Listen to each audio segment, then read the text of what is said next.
Welcome to Stay at Home, Mom, with your illustrious host, Lesley Goodgesell, mother to 6 beautiful daughters, wife to an amazingly hardworking and supportive husband, homeschooler, and homesteader in the making. Join me on this journey, this blessing of what motherhood looks like. Stay at home, Mom!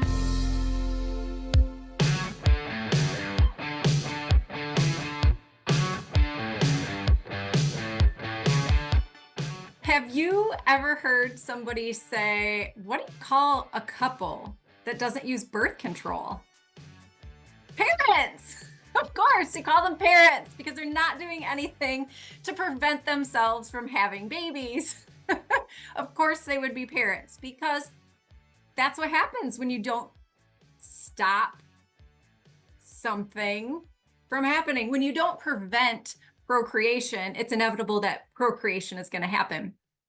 That can be a super controversial topic. So, welcome to this week's episode of Stay at Home, Mom, where my beautiful friend Karissa and I are going to deep dive into some seriously controversial topics and have deep conversations about why we believe the things we do and maybe answer some of the questions for people who believe a little bit differently.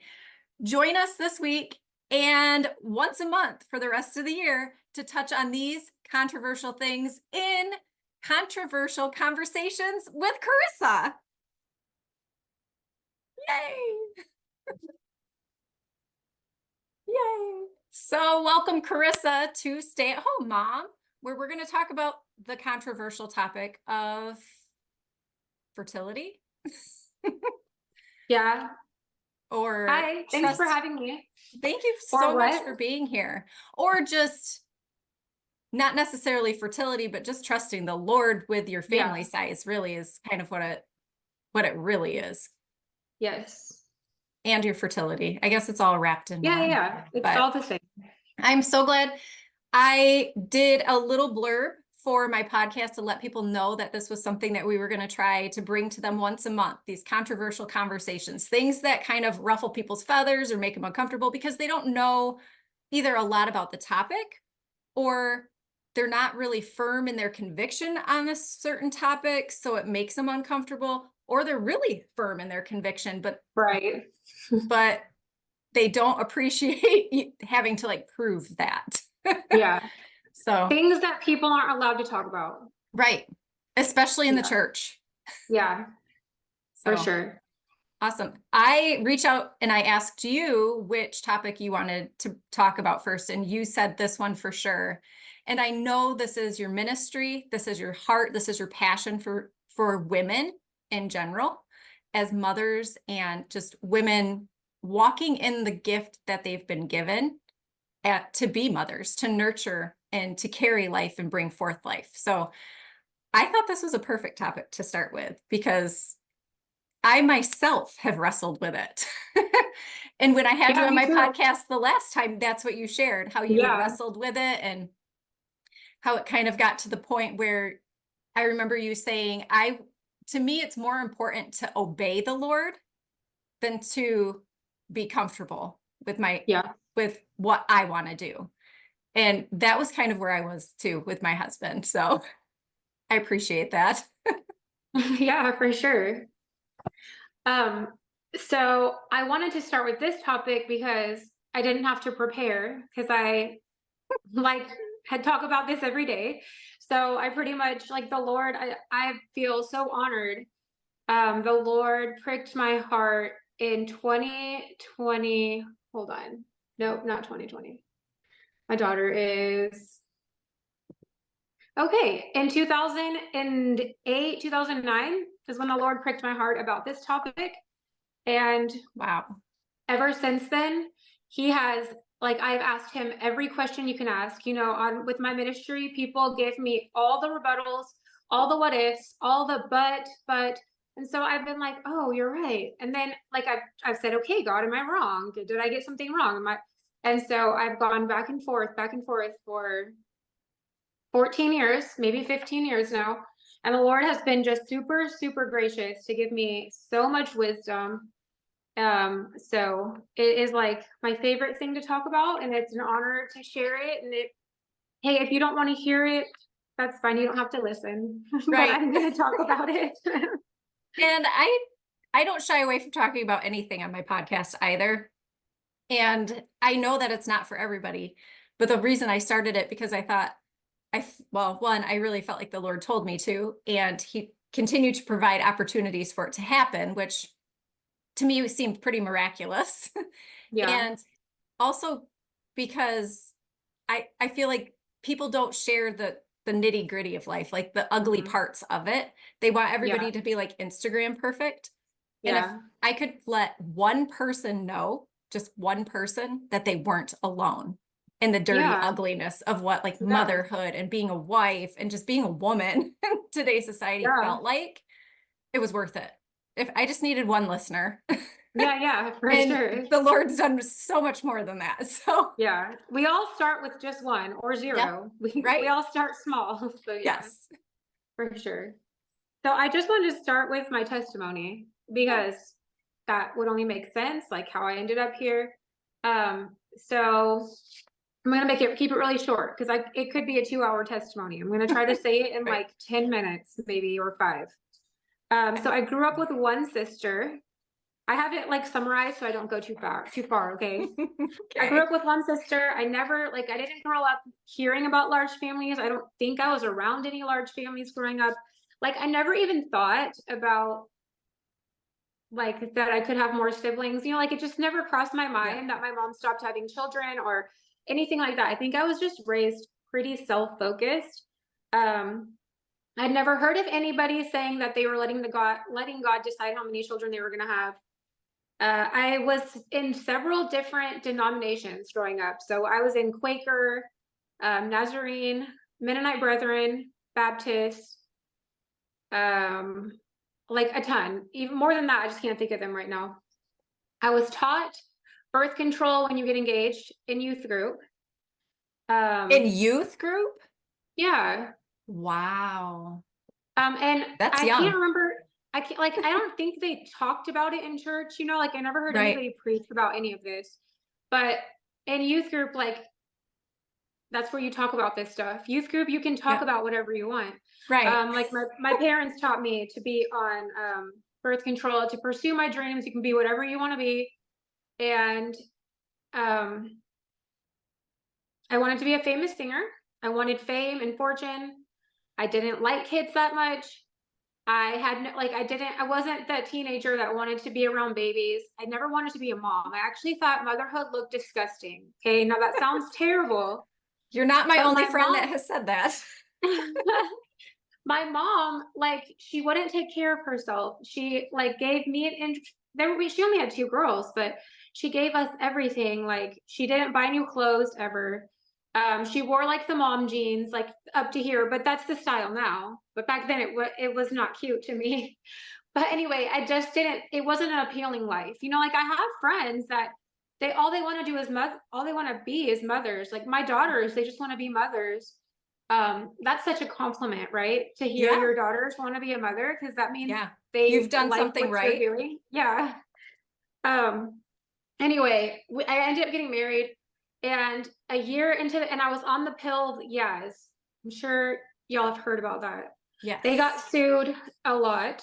I was on the Yaz pill, and what happened is I went to church. Me and my husband we were going to this church. It was a great church. The pastor was amazing. He was preaching about trusting God.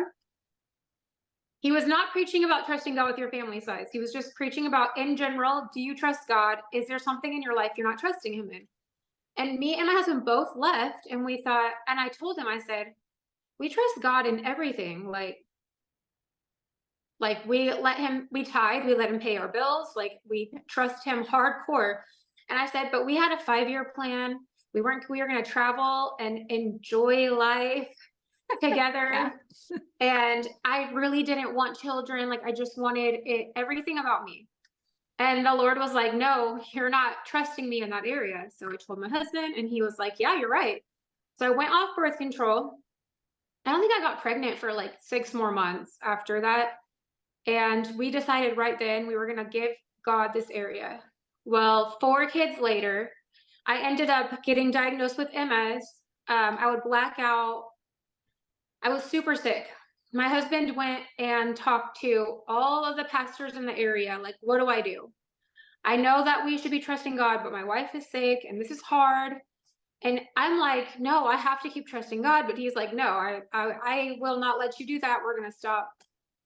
Long story short, um, I kept having babies. I thought he was going to do something about it. I told him I can't do anything on my part. If you need to do that, that's up to you, between you and God. And we had lots of fights, like a lot of fights. That's the biggest thing we fought about. Then after my 7th baby, we were out and about talking to somebody, and they said, "Are you going to have more?" Like, everyone asked that question everywhere we go. And my husband said, "We're leaving it up to God." And I was like, "We're what? What? We are? You are?" Oh, He never told me when his heart changed. Like, I think I wow. like bawled in that moment. Anyway, we're on baby number 11, and I'm 40. It's crazy. And Still young. he's fully, yeah, I'm gonna just claim that. He's fully committed to trusting God, and he loves just telling men it's super simple. Do you trust God? Yeah. Like, it's that easy. But It then really, again, it really is. but then again, it's not. So I have written down all the reasons people don't trust God or stop having children that we can discuss now. Because Yes. sometimes it's not that easy to just be like, just trust God. And they have, the church has given us reasons that they believe in, are in the Bible, as to why we don't have to trust God in that area. And so let's tackle those. Yeah, I agree. Let's tackle those things, because I'm pretty sure, like you, some of those were my arguments as well. Yeah. Yeah.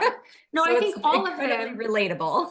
yeah, no, I think all of them, you and me, have both felt every single one. Yes. Like, literally, there isn't one that I would say, I don't know what you're thinking, because I've Right. thought them all. Yeah. Yeah. And saying, well, I trust God. I trust the Lord. I trust him to do what he says he's going to do. It's so easy to say, Yeah. but having it go from like here to here, Yeah. and it being how we actually live our lives are so different. So Yeah. different. So Completely. Because we can read the word and say, yeah, God said that, yeah, but then live like he didn't. Like, he is a man of exactly. his word and he is faithful, but you have to live it to see it. Right. And it says that over and over and over again in Over his and word. over. Yeah. Yeah. Okay. So he So let's does start. say, What's the first okay, thing? number one is I'm too old. Oh no, really? That's the one I'm you're too old starting and it's too dangerous. So, like, when I turned 35, I started getting, I have a big following. I started getting the "you're too old, this is It's dangerous" geriatric comment. pregnancy now. Yeah. My last I was pregnant at 35. I turned 36 a month before she was born. That's what Wow. I heard from everybody. Yeah. Well, this is a geriatric pregnancy. And I was like, I'm not 80. Yeah. What the heck?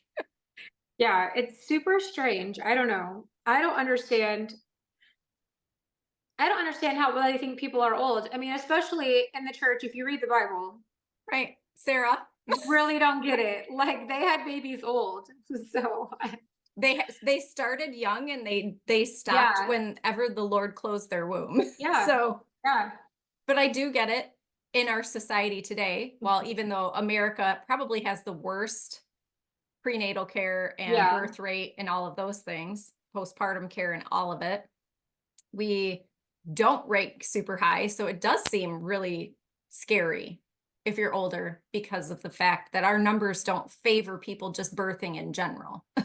Well, the other thing is, not that many people are giving birth after 35 anymore. And so your statistics are going to be exaggerated. So, Right. like, if you're comparing women 35 and under and how many people are dying in birth, you're comparing like 1 million people compared to maybe 100,000 people. So your statistics are going to look super scary and it's going to look dangerous, but people just aren't. At the same time, people are giving birth, are waiting until they're 35 just to have one child. Right. So I do have a I don't friend know. who had 2 children, her only 2 children, after she turned 40. Her first, she was 42, and her second, I believe she was 45. Well, the other day, not the other day, a few years ago, I was in McDonald's playing, my kids were playing, and this lady called a girl, her name was Karissa, and I said, "Oh, your granddaughter has my name." Okay. Yeah.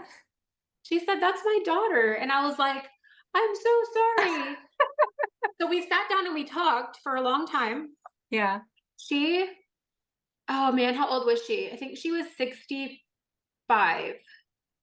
Wow. So listen, she had 2 kids and she never prevented, never did anything. Okay. She had 2 children and then they just never got pregnant. Wow. When her daughters were 20, she was 50 and 55. She had 2 more children. Wow. Isn't that crazy? So That's like, amazing. yeah. So I was like, oh my goodness. And she was the youngest old person I'd ever met. Now I hate to say I old want to person, be but you know what I that. mean. Like, I want to be the youngest older person ever. like what I mean by that is like she was playing with her kids. She was Yeah. energetic. She didn't like, she had gray hair, but didn't look like Yeah. fragile. Yeah. And so people ask me all the time, like, because I'm 40, what's your secret? I guess people don't believe I'm 40. And my number one secret is I just trust God. But I think number 2 is that God made you to bear children and the children keep you younger. So like if you've seen all the scientific proof Yeah. that it's super good and healthy for your body to bear Yes. children. And I don't know all the scientific words, okay, but like the whatever happens in your body when you're pregnant heals you. Right. It actually heals The disease in your increase body. of, yeah, the increase of blood flow and the Yeah. cellular health increases because you're creating another body. So Yeah. it just flows all the way through you. Super And like healing. everything you're making for your baby to be alive is helping you too. It's just Yeah. so crazy how science is Amazing how proving it. divinely it Yeah, was yeah, done, right? Like, yeah. but we think we know better. Exactly. Yeah. We Imagine. don't, but yeah. Let's see here. I put a verse with all of these. This one was Genesis 21. Like that's going to cover I believe that's covering Sarah. And there's a lot of verses in the Bible where he opens and closes the womb and there's no age. He Mm-mm. like Leah and was it Leah and Rebecca? Leah and Rebecca, right? Rachel Oh, Rachel and Leah. and Leah, I thought. Yes. I hope I have the right people. I think it's Rachel and Leah. God opened and closed their womb over and over and over. Yeah. He would open the womb and then he would Yep. close the womb. And then they would beg him for more children. He would open the womb and then he would have mercy on them and he would open the womb again. Yes. So, Yeah. yeah, it's all in God's timing. Absolutely. Then people say, I don't want to be the grandparent at my child's graduation. Right. That actually was one of my husband's things. He said, we Mine are too. not having any kids after I turn 40. And I was like, you're 5.5 years older than me. That's not fair. Like, how dare you say, like, I'm still in my 30s. I'm still young. How can you say that? And he was like, I don't want to be the grandpa at all of our kids' events. Yeah. Unfortunately for him, he grayed really young anyway. So I'm like, you're 40 and all gray. Like, right. does it matter? Well, here's the thing. That makes it about us. Like, Yeah. I don't want to look old at their graduation. So then Why? is their Who life cares? not worth you looking Right. a certain way? You know, like we Yeah. have to put it into perspective. Are we valuing like let's just think. I always tell people, think about your 11th child, like your first child. Yeah. So, and my first child, would I choose not to have her just so I didn't look old at her graduation? Right. Of course not. Right. Like that sounds stupid. It does. But when you're on child number 11, it's not so Yeah. stupid. Why? It is just as stupid. justify it. Yeah. So we really have to like put these things into perspective and really think about them. This isn't like a small decision. This is a life we're talking about. Yeah. Yeah. So, okay. Well, let's keep moving because I got Okay. 27 of these. We may Or- be doing 2 parts. yeah, we might. Let me see okay. All right. And reason number 2 is time. This Mm, was my husband's number one reason that he wanted to stop at 3 is we don't have enough time for each child. We physically cannot give them everything they need. And I get that. I will say I felt that way until I had a lot of children. So if you ask me Yep. now, I personally feel like this is what I believe 100%. My 10 children, because the 11's not born yet, my 10 children get more time, quality time, than any 2-child household. And what am I talking about? Sibling time is just as important as parent time, if not more important, because they're going to be in Yeah. their life longer than me and my husband. Right. And so even if I don't have that one-on-one time with my kids all day, if I have that 1-on-10 time, when they go Yep. to when you're sending your kids to school, they're having 1-on-25 time Yep. with somebody that isn't their parent.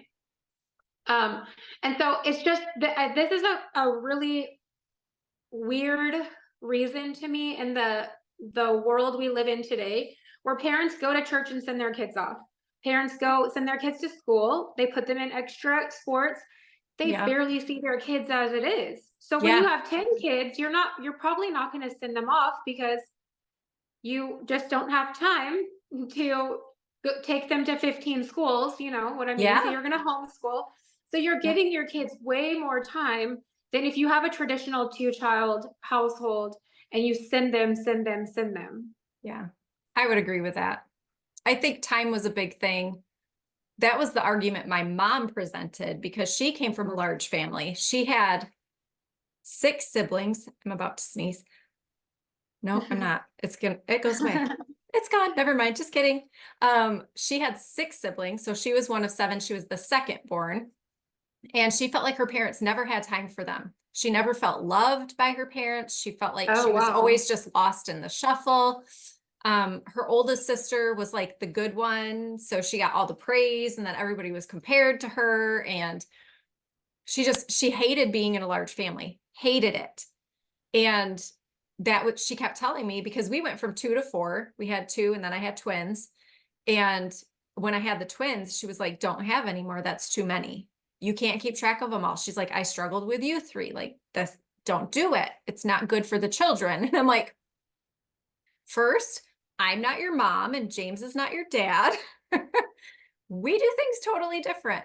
Why would you assume Right. that Yeah. I'm going to treat my children the way your parents treated you in the 50s? Like, Mhm. it's a totally different world. I was raised totally different. So I've learned different things. I handle things in a whole unique way to who I am.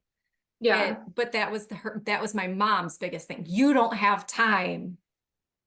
But the thing is, when you have a large family, you prioritize your time. Yeah. I feel Yeah. like I have set aside each day, one kid gets an hour of my time. Now I can do that because I only have 6.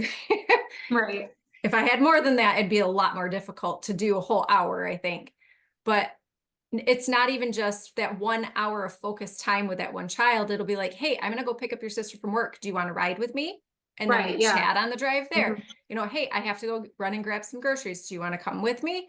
It's finding those pockets of time where I feel like when you have less children, you don't, and I can't say this across the board for everybody, but Right. from what I've witnessed from other people and other families, they don't necessarily always prioritize spending that time with their kids because they're more like, well, my kid is in school and they have to be in these kind of sports and they have to do this other extracurricular thing and they have to be a part of this society and they have to do all of these things. They have them so busy that they don't have any one-on-one time with them.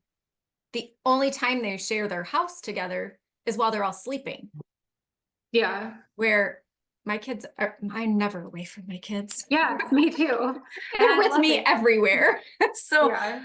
I mean, actually, because we're working on our house right now, I'm just gonna throw this funny story in real quick. We started framing the bedroom walls, and my daughter, one of my twins, who's 13, their bedroom is going to be at one end of the hall and our bedroom's at the other end of the hall. And she goes, Mom, I don't want to be that far away from you. And I was like, Josie, in our last house, we were on one side of the house and you were on the other side of the house. And there was like a whole stairwell separating us. And she's like, I know, but I can hear you breathe now.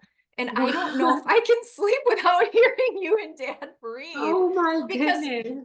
and our RV is not small. It's 42 feet. We have a bedroom. They have a whole bunk room. And then all the living spaces in between it. But it's so close. You literally can hear everybody. You know, like one of my children grinds her teeth and it Oh wakes my me up at goodness. night. But it used to wake me up when we lived in the house because her bedroom was next to ours. And it would wake me up there too. But yeah, she's like, I won't be able to hear you breathe. What 13-year-old says that? I know.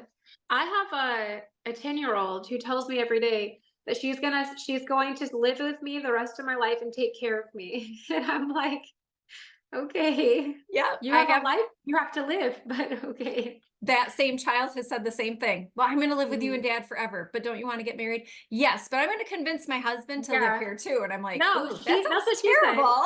She said that she's gonna move her family in here too. Yep. And I am not against it. I am for it. I Like don't all want to my share a kids. house. I'm like, I'll build you another house on my property, but Yeah, we've been living such close quarters for almost 4 years now that I'm like, we all need space. We yeah, need to be able to like walk through a place, like going forwards and not like crab walking. yeah. Being able to lift our hands above our head and not hit a ceiling, that would be nice. Yeah. But yeah, I feel like the larger the family, the more you prioritize your time towards your children and not towards Yeah. them being so busy. Because I have kids who have a lot of different interests, but I'm like, hey, we're not going to do that because I'm not going to be running you all to 6 Right. different things. Right. So And so the other thing is let's just say we didn't have enough time, like to, uh, okay, so let me say this in a soft way. Um, we have become like so needy as a society that we need. You have to give me every second of your time. It's all about me. It's all about me. You have to do this for me now, and you have to do this for me now. And so when you are like, it's good. It's a good thing to not for your kids not to have all of you all the time. Like I agree. that's how they become independent.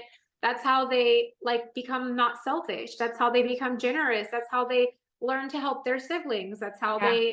they have relationship and how they learn different personalities if they're not just under you all day. I've just seen so many like one single and sometimes God gives women one child and that Yeah. is fine. It's okay if that's all God has for you. But too often I see families choosing one child because they want to give them the world. And then that one child is like, you know what I'm saying. Yeah. I don't need to I put a word to it. So then here's the very other side. self-entitled. They're very entitled. Here's the other side that I would have said to your mom if your mom came to me and said what she said to you, that she didn't get enough time growing up. I would have said, "So do you wish they didn't have you?" Right. She probably would have Oh, said yes at the time. yes. I know people that Yeah. would say yes, but at the end of the day, okay, so you know how the Bible says, "Love others the way you love yourself." Well, I grew up Yes. saying, "Well, I don't love myself, so I don't have to love others." Like that's really what I thought. I did not like myself. And then I had Wow. like somebody approach me and say, do you like eat? Do you shower? Do you do your hair? Right. You do love yourself. You know what I mean? Like Right. at the end of the day, we do love ourselves. At the end of the day, Yeah. you do want to live. You are Yes. grateful for your breath. Like you are Right. happy you're alive. You can tell me all day you're not. I had a friend the other day tell me that she wishes her mom never gave birth, never had her, that she wishes she never lived. And I'm like, no, you don't. And by the time we got done talking, she was like, you're right. I don't. I'm glad she had me. So like we say that on a whim to prove our point, but that's not true. Nobody really thinks that. No. So anyway, all of that to say, if you didn't have enough time, if you didn't have enough time um for your child, are they not worthy of life? Do you Right. know what I mean? Yeah. So we cannot put our time on their worth. And Right. that's what every reason we're going to say, I'm going to end it with saying, let's just say that was true. Are they still Mhm. worthy of being alive? Because they're only with you for 18 years. So all the other time that they have is not going to be about what you can or cannot give. And it's not about you. It's Exactly. about them and their life and their calling and their purpose. Right. And God created them, not you. You And might if have that, partnered. right. And if that were the case, then moms who do work full time, I mean, both my parents worked full time, then should they not have had us? Yeah, they shouldn't have had any kids because Right. you So don't have time when you work. Yeah. to me, No, that but I'm doesn't saying make they should. sense. But yeah, I Yeah. agree. No, I agree. But in our finite minds, we can reason that um to that place. And I just want to give a different perspective. I'm not Yeah. saying I totally understand where people Yeah. come up with these where they feel like they're doing something good for someone. But at Yeah. the end of the day, you're either offering life or death. Those are the Yeah. only two options. There isn't Yes. life and then nothingness. It's life or death. Yeah. And we don't know if God has another child for us. So there could be nothingness, you know what I mean? But Yeah. why not let God be God Right. and decide that for us? Okay. The next reason 3. I don't have any family or a village to help me. So today, the new thing is it takes a village. And I'm here to say I have zero village. And it doesn't take a village. A village would be nice and amazing Yeah. and a dream world. But at the end of the day, the society we're living in now, back then, they had a village and it did sound a little bit easier, maybe. But we don't have villages today. We don't operate in a society of villages. And No. God knows that. He Yeah. knows if you have a village or you don't have a village. And he knows who's for you or against you. He knows what he's given you. And he will not, like, he's not going to stop multiplying his people because they don't have a village. Now, guess what? When he multiplies you, you get a village. Like, do you see what I'm saying? Like, he's Yes. building your village. I see Yeah. like these huge families, and I'm like, oh man, that looks amazing. Me too. Well, you want a village, right? Like, Yeah. I want a village. Well, then create one. I don't Yeah. have one. So Throw God, one. yeah, that's what God did in the Yeah. Bible. He multiplied his people in their Yes. worst circumstances. Like they were Yeah. slaves in Israel, and he grew But them so much that they could get out. I mean, not in Israel, yeah. slaves in Egypt. He multiplied Egypt. them so much they could get out of Egypt. Yeah. That was Um, actually the story that I immediately thought about was Joseph being sent on ahead to bring his family there so that they could be yeah. provided for during the famine. And from that point, they didn't have they had their Right. immediate family, but they didn't have a whole village. And the Lord exploded their population Yes. to the point that after so many generations, the Pharaoh was like, ooh, they have to be slaves because they're Yeah. going to take us over. There's Yeah. too many of them. Yeah. So yeah, I agree. And they Grow did your take village. them over. Yeah. They did. They did. I mean, like I was reading the other day, well, like a few weeks ago, how many people like crossed the Red Sea, like how many people actually Right. went with the 12 tribes of Israel. I was like, oh my gosh, 700,000 men, and that's not including the women and children. And you That's know that there was insane. so many children. Yeah, so many children. So many. Yeah. Yeah, So that's anyway, insane. you don't need a village. In 2 Corinthians 12:9, he says, my grace is sufficient for you. My power is made perfect in weakness. And so all those weak areas, God gets more glory. So when Yeah. like I don't have a village to come in and give my kids diapers or birthday presents or whatever it is that I might be lacking. I don't have anyone to help me with my rent. I don't have anyone to get us food if we can't pay the bill, but I have God and he has always. And so who gets the glory in that? No, not my husband for working his 3 jobs, because it's still his Right. 3 jobs are not going. Somebody will look at my family and say, he still makes less than a two-child family. Yeah, it's true. But God provides. We Yep. tithe and God provides. And so in your weakness, God gets the glory. And so Yes. you trust God more through not having a village. Now, if you have a village, even better. But if you Right. don't have a village, it's not a reason. And then we'll go back to, is that 11th child not worthy because you don't have an extra grandma's hands? Right. No.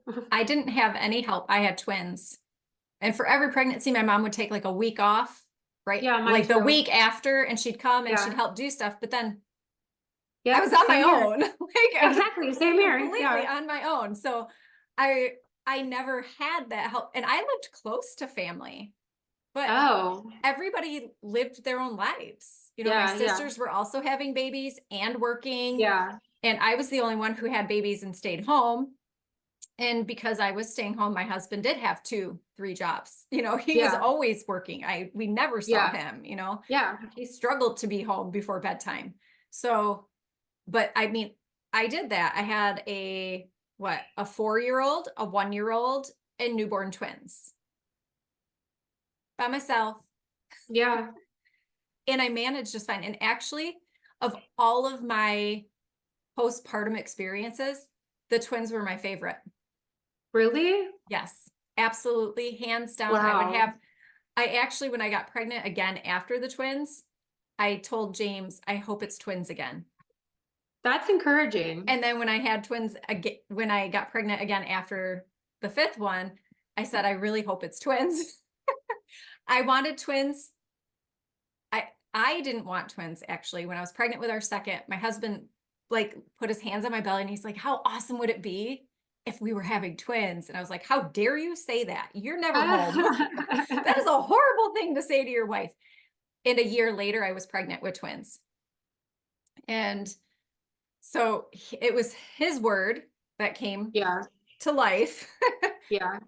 But it was the best postpartum experience of all of the postpartum experiences I had. And they were in the NICU for like 9 and 10 days, which was pretty rough. But Yeah. once they were home and we just got into the rhythm of life, it was so beautiful. It was like the most beautiful experience I had ever had. So I That's would do it awesome. over and over again. And I had a Wow. 1-year-old. She was only 19 months old. Yeah. She was still a baby. So you'd think I would have been like ripping my hair out, but I loved it. And I'd strap them on and we'd go grocery shopping at Costco and we'd go to Michael's and pick out crafts. And people are like staring at me because, Yeah. I'm carrying 2 babies and I'm pushing a baby and I've got a toddler, basically preschooler, walking next to me. Yeah. And all the questions came, but I loved it. I absolutely loved everything about it. I would do it over at 45. That's I'd do awesome. it over. I mean, even like I've had experiences like that. Like when I had my third, it was like the best ever. But when I had my second, it was torture. Like I was like, I can't do this. So even in my really hard, like I have to have a village where I'm going to just deconstruct. Um, I got through it. Like it's a season. You'll get Yeah. through those times. Like I'll tell you after I gave birth to my 10th, it is like my 9th almost died in the hospital before I got pregnant with the 10th. And I thought that was the worst thing I've ever been through. Like I didn't think I could survive anything worse than that. Then after my 10th, she went back to the hospital and he was hospitalized after birth. And Oh, you froze. You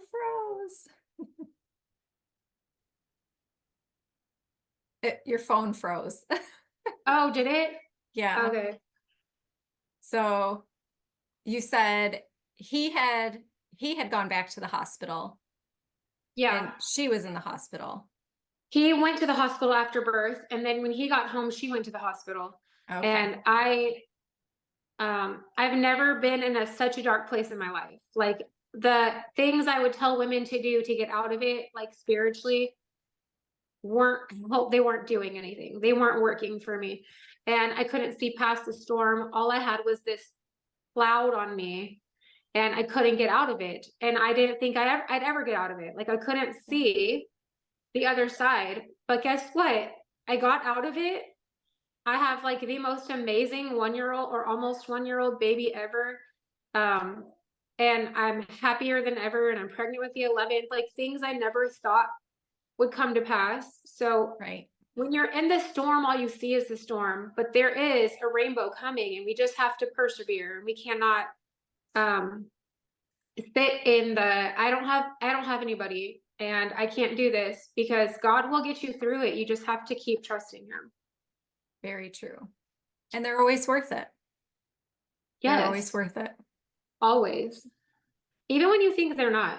Like, even when you have that newborn where you're like, I don't know, that stage will be over. Like, it does. I just said that to my mother-in-law today, because they live in Michigan still, and they haven't seen the kids for 2 years. And she's like, they're growing up so fast. I said, I know.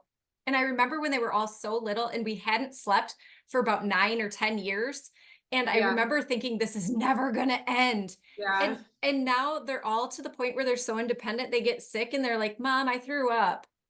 Do you need anything? And they're like, no, I'm okay. I'm just going to drink some coconut water. And then they go lay down and I'm like, I'm not even needed anymore. Am I needed? Yeah. How did that happen? Yeah. Like, I remember before I got married, before I had kids, people said, it goes by so fast. And I'm like, blah, blah, blah, blah, you know, like, whatever. Everybody you says don't that. care. Yeah. And so you just get annoyed. And the first 3 months of a baby being born is the longest time of your entire life. And you're like, this doesn't go by fast. What are you talking about? And then they turn 14 and you're like, how did that happen? I just gave birth to her. And there's no way I'm 40, so I don't know what just happened. It's crazy. There was a time warp somewhere. Yeah. And the sad thing is, people can tell you all this stuff, but you don't believe it till you experience it. Yeah, it's very true. So if I could just tell somebody, just believe me. I know. I mean, I didn't believe the truth, but yeah. I promise. Please just listen to me. Just do what I said. Because if I could go back and believe people, I would. Yeah, me too. Oh my goodness, me too. Yeah. Yeah. All right. Reason number 4, overpopulation.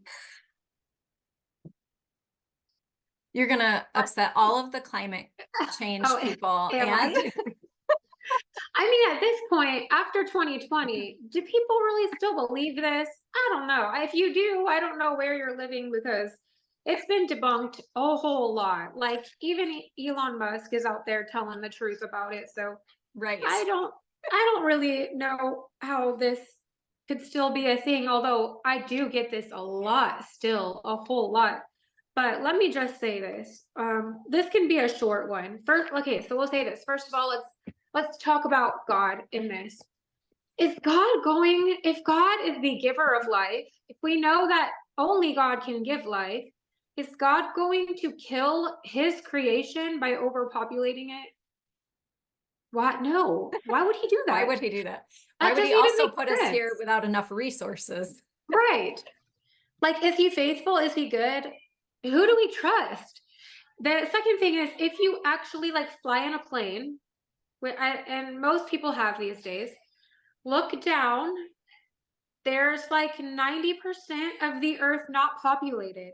Yes. What we're seeing in overpopulation is people love community, and so they're all going to one place. So that's why we have big cities. Everyone's going to that big city, and yes, you go to a big city and it will look overpopulated. Yeah. But at the end of the day, overpopulation is a big, humongous lie. It's an agenda to depopulate the earth and to stop, it's the enemy's plan to stop God's people from multiplying. And so the enemy knows he cannot defeat God. Satan's already been defeated. Jesus already died. He already rose. So how else could he get victory?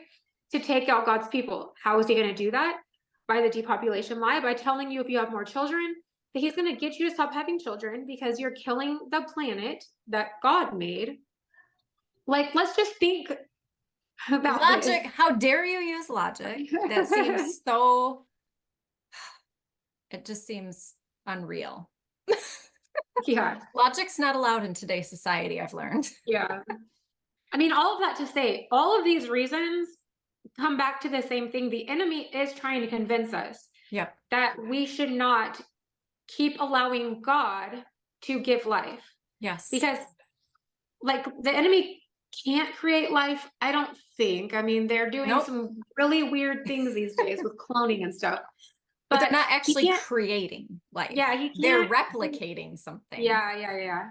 The enemy can't create like actual life.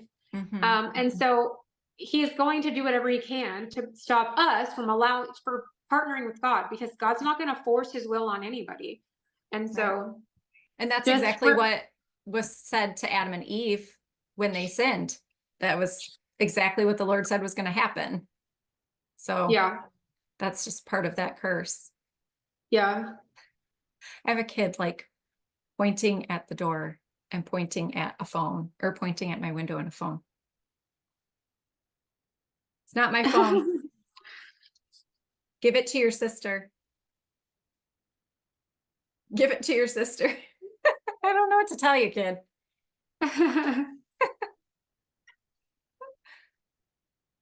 So what is number 5? We're only on 5. That's crazy. I Oh, feel like we've done I like 10. I know. Because Okay, number 5. because each of the topics is actually really, there's a deep root and a deep Yeah. seed that's been planted to Yeah. convince us of these lies. We're so deeply deceived by things Yes. that we hold on to it as truth because it's just what we've always been taught or always been Yeah. told. And there really is, there's no root system to that seed. There's nothing holding that weed in the ground. And if you can Yeah. pull it up, like, Yeah. And we're so easy to hear something and be like, oh, that sounds good. Okay, yeah, sure. And just keep moving. right. But like like I said, this is a serious topic, serious issue. We're talking about life and death. And so Yes. let's like really dig deep into these things. All right, number 5 is I want me time. I want to travel and find me. Yeah. Well, and that's what you Um, said, right? Yeah, that's one reason why I didn't want to have kids. Yeah. So my question is, why are we put on the earth? So let's just like go straight Bible. Why did God create me? Is it so I can travel and have me time? No, it was for communion and relationship with you. Yeah. And Jesus says, if you love me, you'll obey me. Jesus also says, the only way we can follow him is to die to ourselves and to follow Right. him. So if I am not dying to myself, if I am like, I want me time, my life is about me, and I want to experience the world. There's no verses in the Bible that tell me that I have to travel the world or that I have to have me time to be fulfilled. It's actually me time and traveling. They're not bad things. I'm not calling Right. them bad things, but they are distractions from the will of God, the calling of God. And they are filling a void only God can fill. So what we're doing Right. when we're wanting me time, we're like, oh, I will be fulfilled and filled up and I can do my job if I have me time. Do you know how Right. many times I have gone on that trip and been like, now I can go be a mom, to just come back and not feel filled up at all? You know, like Yep. now I need a vacation for my vacation, Yeah. because the vacation isn't filling you up. The Right. traveling isn't filling you up. The me time, go sit in the bath. When you're out of the bath, your life's the same. You know, like Right. you're not getting filled up by having an hour to yourself.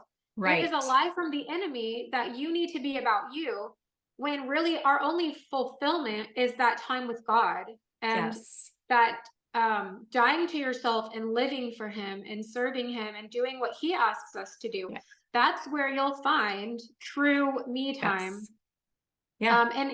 And being a mother, you'll find me time in being a mother. So Yeah. I can remember when I had 3, 4, 5 little ones, like little, like we'll say 7 and under. I can remember every day I would wake up and just survive until 6 o'clock, maybe 5 o'clock. Cause I think I put my kids to bed at 5 or 6. When it got dark at 5:30, you know what that means. Go to bed so I can just chill out by myself and have me time. And then they would go to bed and I would sit there like, I miss them. I rushed them through the day. Did I spend time with them? I didn't even enjoy my me time. I just Yeah. sat in guilt. Did I yell too much? Did I Yes. spend time with them? Like Yeah. I couldn't wait to see them. And then the next morning I see them and I'm like, hurry up 5:30. You know, like Right. it's a never ending cycle because we're not finding our fulfillment in the calling God's given us. So the only way to do that is to accept our role as mothers, to really cherish motherhood, to really like Yeah. enjoy our children. And I will tell you, with 10 children now, this is gonna sound terrible, but we don't go to bed till midnight or 1 a.m. because we have basketball till 10 every night. And my favorite part of the day is my us time from 11 to 1 a.m., where I get to sit with my children and laugh with them and talk to them. I mean, I have us time all day, but like that's our chill time where we have no agenda and Yeah. we can just be together. I do not want them to go to bed until I go to bed. You know, like I want to Yeah. be with you all the time. My husband's like, you can go to the store, I'll keep the kids. And I'm like, I'm not going to the store Let's without the go kids. together. Yes, like, no, I need them with me. He's like, no, you can go out, go get something. No, they're coming. I want all of them. I don't want 3 of them. I want all of them. Like, they're now like, they've become my me time. I don't know. They've Yeah. become like what I enjoy and want. Yeah. Um, You've and been it's because, sanctified to the point that they are part of who you are. yes, yes, It's not in a like, not in a derogatory, they're like these yeah, extra appendages, yeah, yeah, but yeah, they are part of the love that you're carrying with you, yes, and you want yes, to share that love with everybody. Why wouldn't you yes, want to bring these children yeah, for everybody to partake in the joy, in the peace, and the yeah, love that they bring everywhere that they go? Of course. yeah. I don't want to It's leave that at home. Yeah. No, it's an accepting of this is my joy. Like this is I love them so much. I don't want to do anything without them. Now, do Yeah. I still have those moments where I'm like, I need a women's night. Okay, peace. Yeah. You know, like yes, I still have those nights. Yeah. But ultimately, when we surrender our will to the Lord's, we will find our fulfillment in the calling He's given us. So if anyone, because I remember those years where I was like, how could anybody like this? How could anybody like motherhood? I wanted a career. I wanted all those things. I wanted an identity. Yeah. And at the end of the day, what was really happening is I hadn't accepted the calling that God had put on my life. And I hadn't accepted the identity that He had given me. I hadn't surrendered my will to His. And when I finally changed my perspective and surrendered it, then I found like true fulfillment. And I don't need me time. Yeah. Did you ever read The Powerful Motherhood or No. Power of Motherhood? Is it by Nancy Campbell? It is. I have it, but I've never read it. Oh my goodness. That came in my life between my first and my second. And it changed my whole perspective because going from no kids to one kid was so, so hard for me. Yeah, yeah. And I struggled those first 3 years. Like, I don't like who I am. I don't like this person. Yeah. This isn't what I thought it was going to look like. I was so irritated by Yeah. motherhood. Yeah. And like, I had to repent to my 2-year-old laying in bed while I was pregnant with my third or my second, I'm just like, I need to ask you to forgive me for being so not here, not with you, and not enjoying this, and Yeah. not actually like being a part of being the mom, And that book completely changed my whole perspective and made me realize that understanding what that role is, because society does not teach us what a mother is. Society Yeah. teaches that there are birthing people. Yeah. Anybody can be a mother, right? Yeah. But Yeah. that's not true. There's a divine design for women as mothers, and nobody can really teach us what that looks like either. You really have to be in that quiet place with him for him to Yeah. show you who that is for you to be, because you're a totally different mother than I am. Yeah. How you mom your kids is totally different than how I mom my kids, and it's both are beautiful Yeah. because we're both walking in the gifts and the talents and the strengths and the weaknesses that we have. So knowing who that is, you really have to be in his heart and close to his heart and know his voice so that you can walk alongside of him and he can direct your steps. But I have a friend who has 5 children and they travel everywhere. Every 6 to 8 weeks, they go on family trips. They just Yeah. got home from Hawaii. And she's so cool. I've known her for a really long time. She is a massive coupon saver. Like, she finds all the Oh, deals. She actually decided to open her own travel. What do you call that? Somebody who arranges your travel for you. travel group. Yeah, like travel group or travel agency or Agent, whatever. yeah. Yeah. So that she could help people like plan Disney trips and things like that, Yeah. because she knows all the ins and outs of Disney. They go to Disney 2, 3, sometimes 4 times a year as a family. And then she takes individual trips with her kids too. Like, they just prioritize traveling Yeah. as a family. And she does it by saving money on these things. You know, she utilizes the credit cards to earn the points to get, Yeah. Yeah. I mean, She gets the airfare. right. They flew to Hawaii, a family of 7, for like $700 round trip. You know, That's like, crazy. she is so good at doing those things. So it's not even that, like, if you have a large family, you can't Yeah. travel. That's Yeah. not true. We've taken so many road trips with our kids. We have done more traveling since we've had a large family than I did before I got married. Yeah. Yeah. Be- Same here. because Yeah. We it travel does, a lot too. yeah. And isn't it more fun to see the world with your children than Yes. by Oh my yourself? gosh. So much more fun. I remember when I Yeah. was single and I went to Vermont and we were on Lake Champlain. I don't know if you've ever been to Lake Champlain, but it's gorgeous. They wanted it to become one of the 5 Great Lakes, but it was denied. But it's absolutely beautiful there. And I remember standing out on this stone balcony, like overlooking the lake, and I was by myself.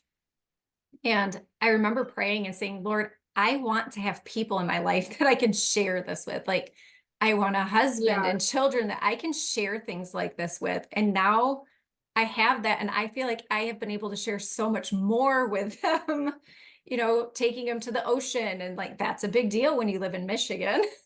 Yeah. An ocean's very different than an inland lake. So I have found so much more joy traveling with my kids than I did alone. Yeah, for Even sure. on our honeymoon, like, so much more fun. Well, and like we have been blessed to travel quite a bit, but back to if you can't, I do have a friend who has never traveled in her life, pregnant with her 6th. They've never gone anywhere. And they are paycheck to paycheck struggling a lot. But she knows that her baby is more valuable than if she travels. Yes. So one day, like I 100% believe God will bless them financially and they'll be able to travel and like actually do fun things with their family. But we have seasons and well, the other thing I want to say, I'll wait till we get to the next one. Okay. But yeah, so I think we mostly covered that one. All right, reason number 6. Oh, this is my favorite one. It's like my most annoying one ever. This is the number one reason I get all the time. God gave us a brain to use. We must be wise. What It do makes you me call want what do you call to like couples who don't use birth control? Parents. it. That's wisdom. That's using the brain you were given, right? It makes me want to gouge my ears, cut my ears off, like take my eyes out when I hear people say this. This is, in my opinion, twisted in church so bad that I believe 98% of families in church don't have children for this reason. I The would venture to say condemnation. it might even be higher than that. Yeah, maybe 100%. Yeah. But the condemnation you get, it like when I was in my previous church, the people that looked down on me for having a big family and being unwise was almost the whole church. And so like you do get shame and condemnation from having a big family. And so they say this, what they say is they say there's verses in the Bible that say, oh, help me. What are the verses they use to say you must be wise? Honestly, none of them are coming to me because my husband because my husband and I quit using them. I know. Because those So, were the verses he used. He was yeah, like, what it says, like, well, wisdom builds her house, right? the beginning of the fear of God is, Yeah, that's wisdom, yes, something like that. But they take, Proverbs 9. I actually just read it today. It talks about the reverence of Yahweh is the beginning of wisdom, and knowledge of the yeah, Holy One is understanding. yeah. So they're using the verses about wisdom to say that we have to have wisdom. So what they're doing is twisting it because that's talking about God's wisdom. Yep. I have listed a bunch of verses to counter that. So I'm just going to read some of them. So like 1 Corinthians 3:19, the wisdom of this world is folly with God. So really we're listening to the wisdom of the world. So there's a difference. There's wisdom of the world and there's wisdom of God. So what is God, instead of looking for verses that say be wise, Right. well, what does be wise mean? You have to Right. read the entire Bible to see what wisdom is. Yep. Just because the world says that's not wise doesn't make it wisdom. Yeah. The fear of the Lord is the beginning of knowledge. Fools despise wisdom and instruction. So like keep reading. Right. You see what I'm saying? Yes. James 1:5. If any of you lack wisdom, ask God. And Who he will gives give it generously to all without reproach. without reproach. That means it never ends. It's Yeah. never ending wisdom. You just have to ask him for it though. Genesis, well, I don't think this is Genesis. There's one that says, seek him and you will find him. He is the giver of life. He opens and closes the womb. Children are a blessing from the Lord. Our heart is deceptive. This is the actual wisdom of the Bible. The Right. wisdom of the Bible says God gives life. God opens the womb. Children are a blessing. Our heart's deceptive. We're called to live by faith, to die to our flesh. Our thoughts are not his thoughts. Faith is by hearing, not by sight. We live by our own ability, but rather can do all things through Christ who strengthens us. And our bodies are living sacrifices for his will. So if you want actual wisdom, that's what the Bible calls wisdom. And that none of that, there is not one verse anywhere, Comes from there. there is not one verse, none. My husband has looked, and this is actually, he was set out to prove me wrong, that there was somewhere, some loophole of the Bible that we can take control over this area. There's not one verse that says you can have control over life. There's not one verse that says you can decide if you want children or not. There isn't one verse. Now he does say, I mean, at the end of the day, we all have free will to choose whatever we want. But if you're walking in his ways do not give us the ability to choose. He says, if you want to go with your way, I will give you over to that way. Right. And so if we want to pull out, he'll give us over to that. Right. So are you going to do it perfectly every time? Probably not. Could you mess up? Sure. Are you going to still get pregnant? Maybe. Does that mean that that was the exact time you wanted you to get pregnant? No, because you didn't put it in his way, in his will. So we just have to, I always say, I am more afraid to do it in my way than to do it in his way. Because when I do it my way, yes, he'll still be the one that gave the life. But I could first of all be missing a life he wanted really bad to give me. And secondly, I could be bringing forth a life in my timing and in my will to where my circumstances are not the best for that child. Right. So like when a single non-married woman gets pregnant, or yeah, let's just say they get pregnant. Does that mean that baby is not a blessing? No. Does that mean that her life will be much harder than a woman that's married? Yes. Is she gonna have like baby mama, daddy drama? Yes. They're Probably. going, I have lots of friends that deeply regret those decisions they made because Yeah. now they have to deal with all of the custody battles and them teaching their kids things they don't want them to be taught and all of that. So it does pay off. I mean, pay off. I don't even like to use that word. It is, we need to There's apply the blessing. wisdom. There's blessing and Yes. favor and doing it the way that he laid out before us to do it. Yes. And like you said, he can still bless the lives of those people Yeah. that make those mistakes because they can repent For and they can sure. turn and they can Uh-huh. start going in that direction and they can be flooded with his blessing and his Mm. favor provided for in supernatural ways. Nothing prohibits him from blessing his children. Yeah. Nothing. But it's so much easier in a support kind of a way when you keep it within his design. It's difficult in different ways.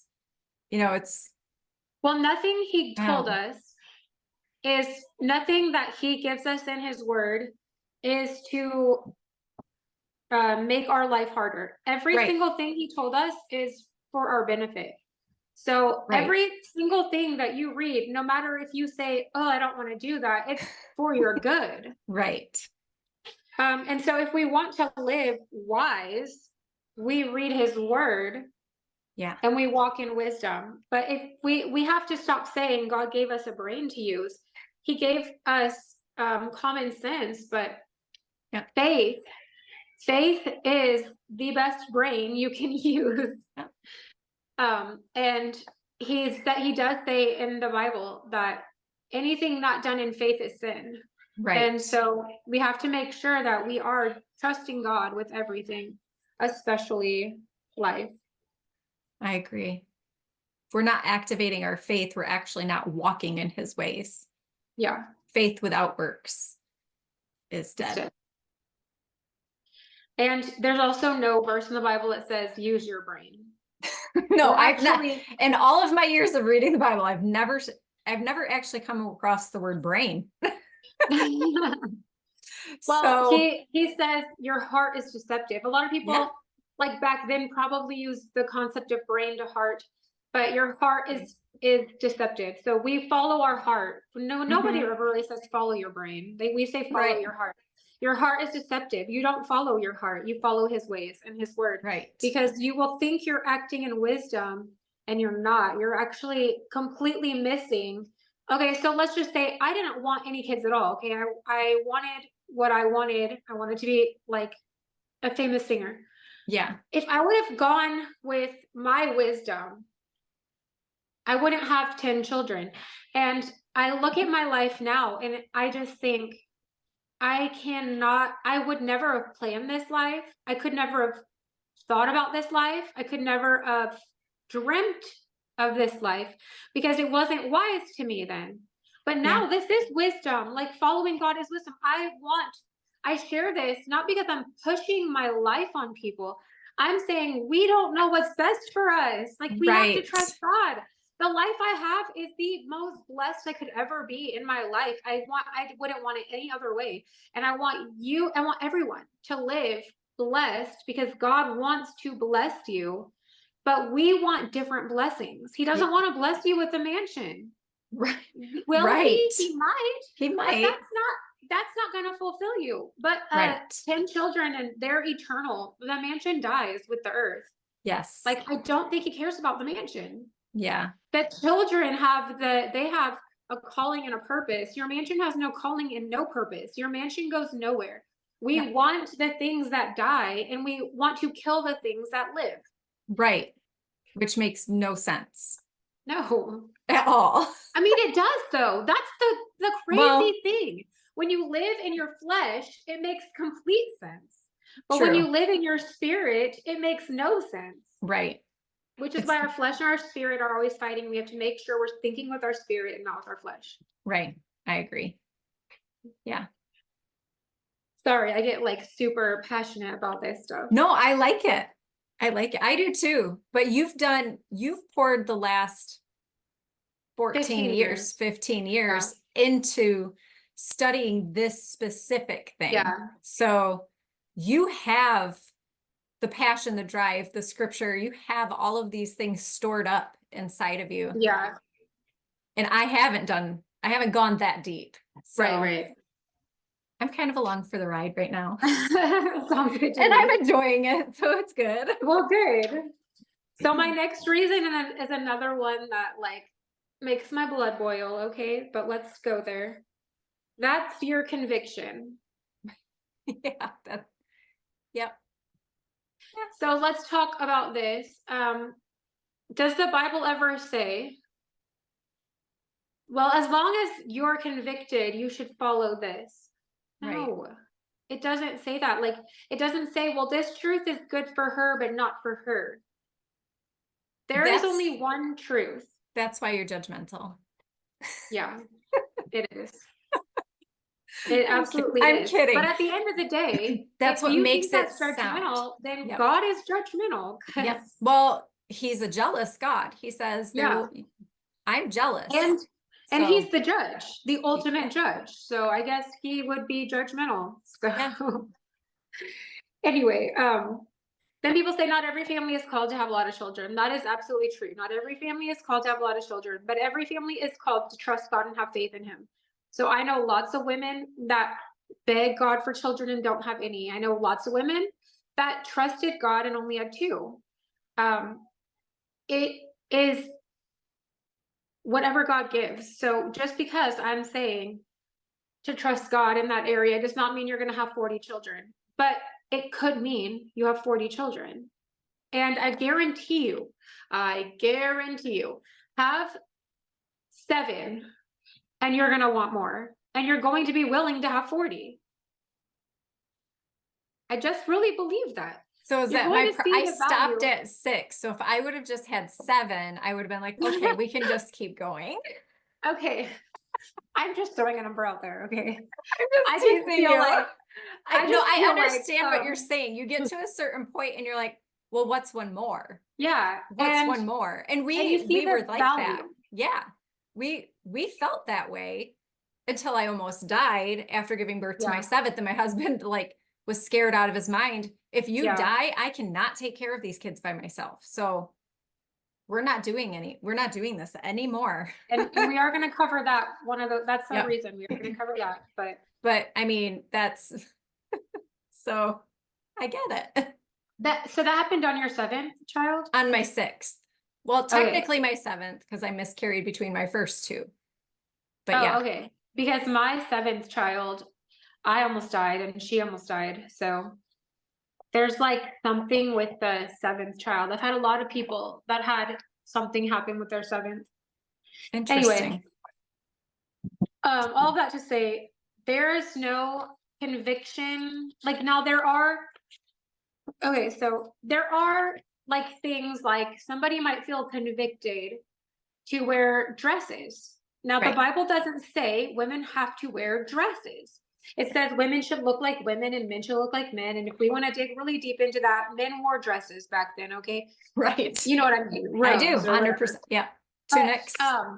That is not like I can't go around saying you have to have you have to wear dress, because that's not specifically in the Bible. But if that is your conviction, I will say, if that's what you feel led to do it for the Lord, and I'll cheer you on. Right. Because the Bible does talk about how we should not discourage someone for living in those convictions that are not actually in the Bible, but they're doing it for the Lord. So be happy for them for doing it for the Lord. Exactly. Now, trusting God with your womb is not one of those preference convictions. It's not. There are convictions and then there's truth. And we have to stop calling truth convictions. I am not convicted to not kill somebody.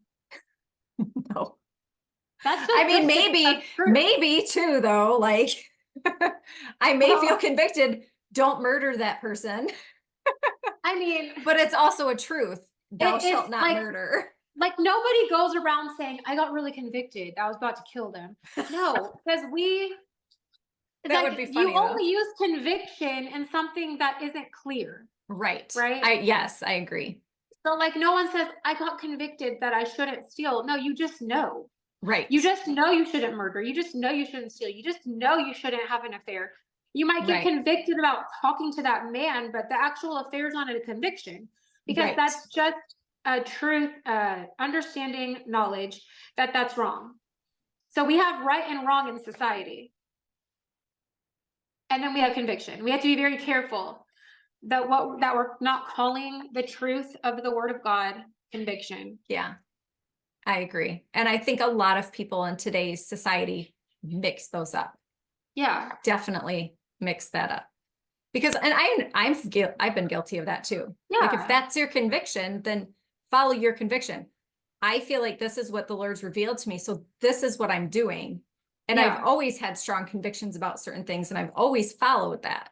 So for me, I should probably be more careful of the words that I'm using and how I'm using them, because it does make an impact. It does matter. I mean, it's how the church uses it. Yeah. And really, when you use the word conviction, it makes it justifiable. So Right. anything you say is a conviction, then people are like, okay, well, if that's just your conviction, then it's not true in the Bible. Like no pastor goes around saying, I'm convicted not to murder, but you do whatever you feel convicted for. Do you know what Right. I'm saying? Like the Yeah. actual truth of the word was never called a conviction. And Yes. so we will say like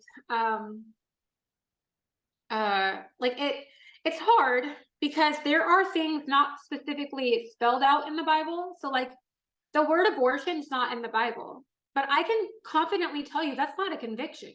Like that's just a truth. I'm not going to say I was convicted not to get an abortion. No, that's just the same thing as what we were talking about. So, anyway, Not this to is not murder.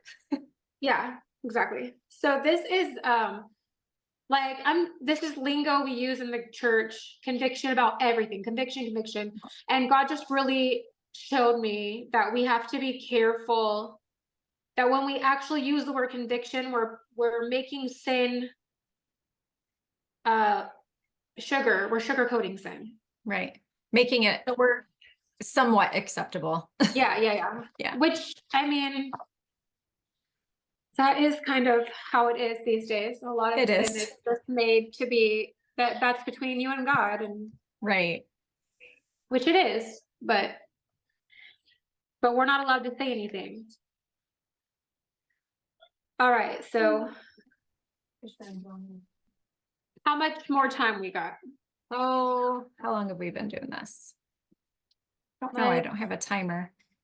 Like an hour and 15, maybe. And we just finished 6, I just finished 7. 7. Let's go to 10. Okay. All right, so number 8 is health. This is a lot of people. This is one you just brought up, and one that my husband tried to stop after 4 due to my health. Like I actually had a car accident. I would black out at the store, and I would go blind, and I couldn't. I had my little kids, and I'd walk around the store feeling things until my vision would come back. Like, Wow. I had a lot of health issues. I went to every doctor, every single doctor that I went to. Constantly. Every week I got poked, prodded, test after test, and they diagnosed me with MS. They told me I had a hole in my heart. They couldn't heal MS. They did a surgery on my heart to close the hole, and then they couldn't find the hole. And then they closed me up, went back in, found the hole again. Like What? I said, God, sorry, I'm done. I'm not going to another doctor. I said, I'm giving you my health right now. And God said, quit your job. And I said, my husband just got fired, but I'll tell him. And I went home and I told my husband, I'm quitting my job. And I was 9 months pregnant with our 4th child.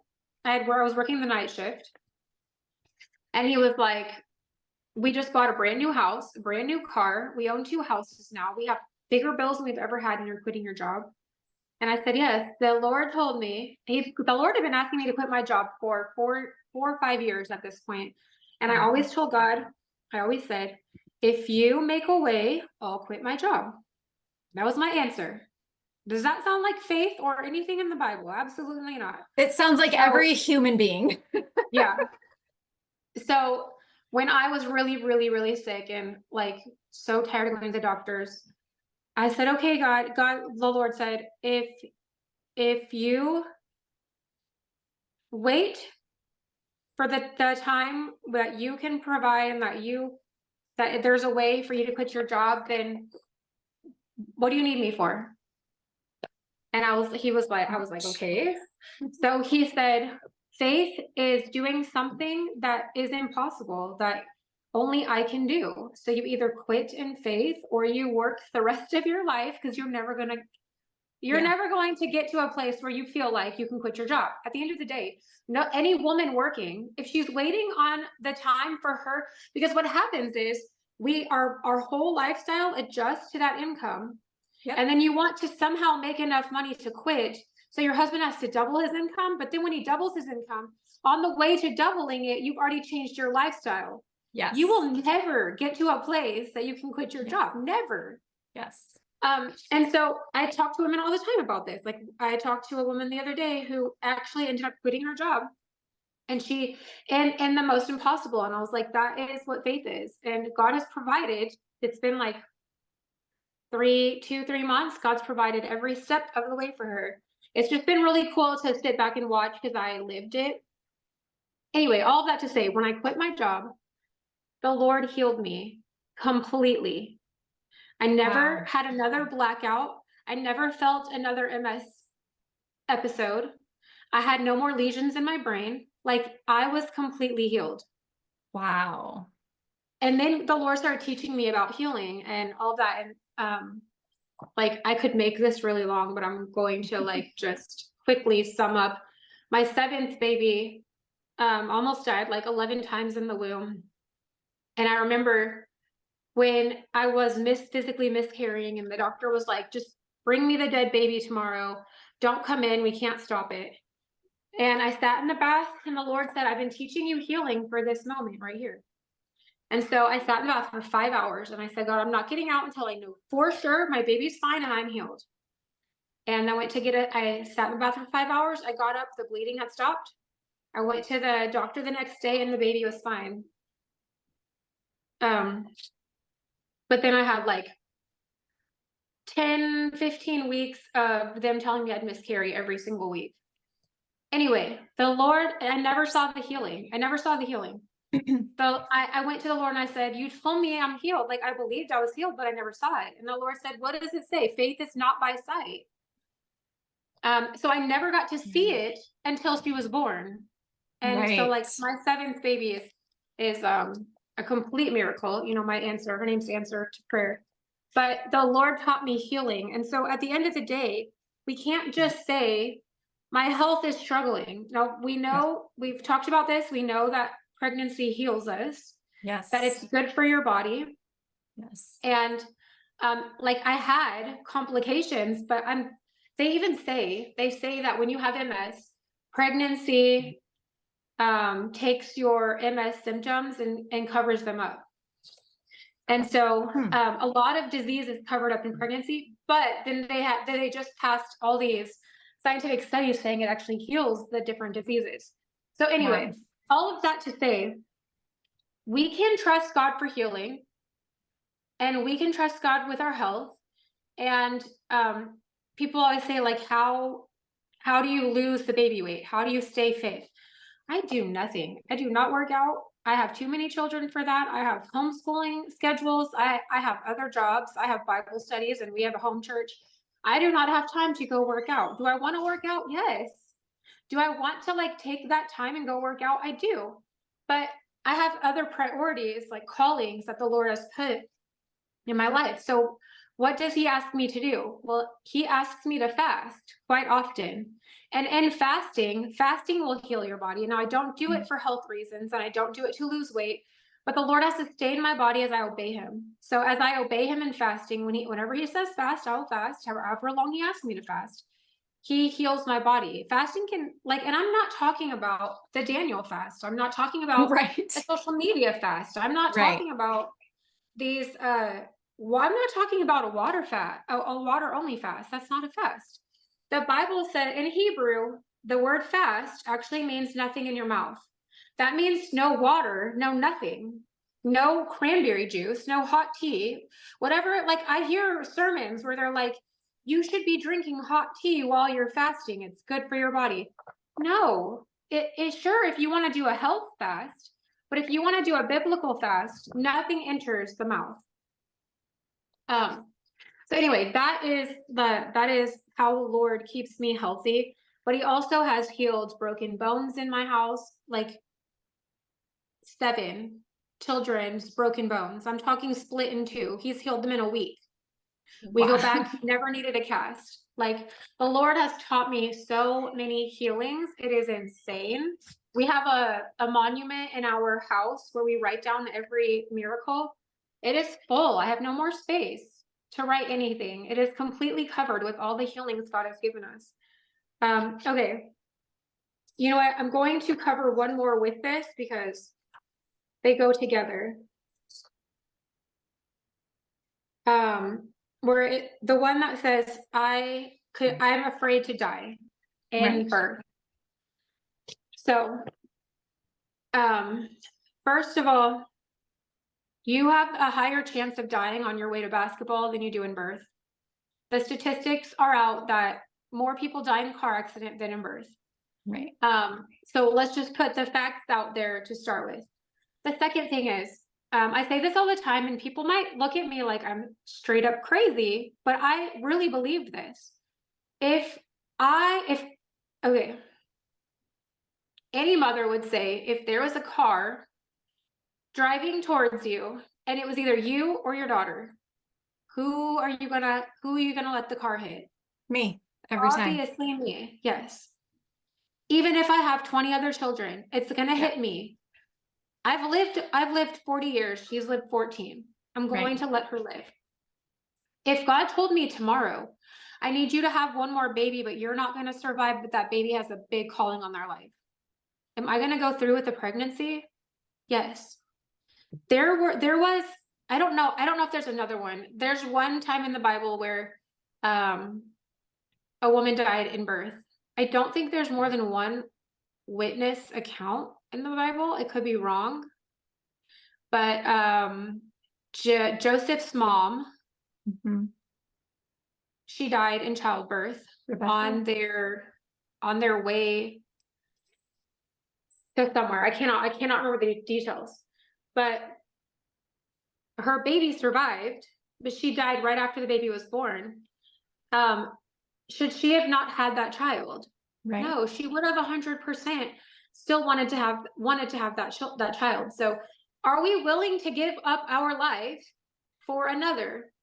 Right. The Bible says, the greatest love is to give up your life for another, something like that. Can you like quote it? There better is than me? no greater love There you that a go. man has than to lay Than down to his give up. life for Yes. his brother. Yeah. Thank you. You're welcome. And so we say that all the time. I would die Right. for you. I would do this for you.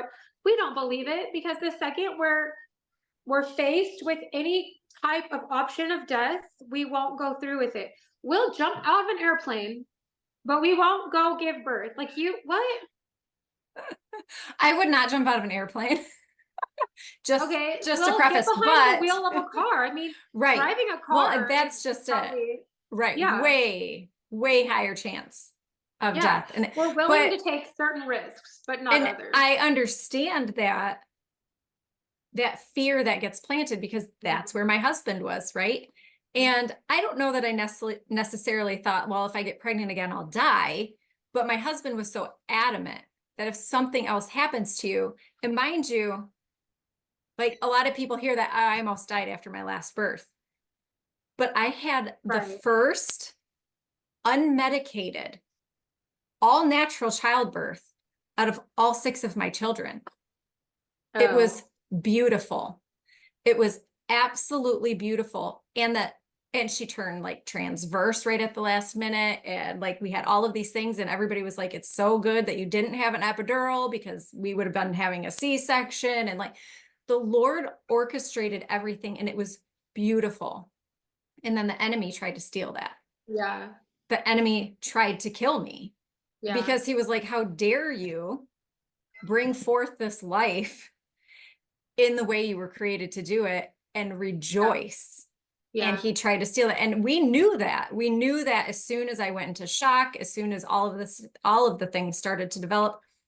The craziest part about it, about the whole testimony, is that before I even knew that there was an issue, the Holy Spirit had me praying to stop the bleeding. And I don't even know why. Like, it's not something I ever prayed after any of my other births. Right. But Yeah. I just kept praying over and over and over again. And I was like, Lord, stop the bleeding, stop the bleeding, stop the bleeding. And I was like, why? I don't understand. Like, where's that coming from? Well, I was internally hemorrhaging. I developed Yeah. a 17-centimeter retroperitoneal hematoma from an all-natural childbirth. It's in a medical journal because it had never happened. And they asked me if they could put the case in their journal. And I said, that's fine, as long as you give God the credit for healing me, because none of you did Yeah. anything. I'm only here because of him. Yeah. And that was true. Like, even the doctor, because I had a midwife, but after I started to go into shock and they couldn't figure out what was wrong until they started doing CT scans and ultrasounds and all of the things, then they assigned all of the OBs in the hospital to my case.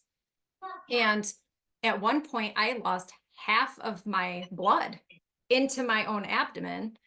And a doctor came in and she looked at me, and the look on her face, I was like, do I look that bad?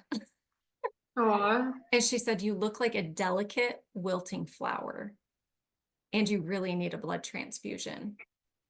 And I was like, she goes, but I'm not going to give you one.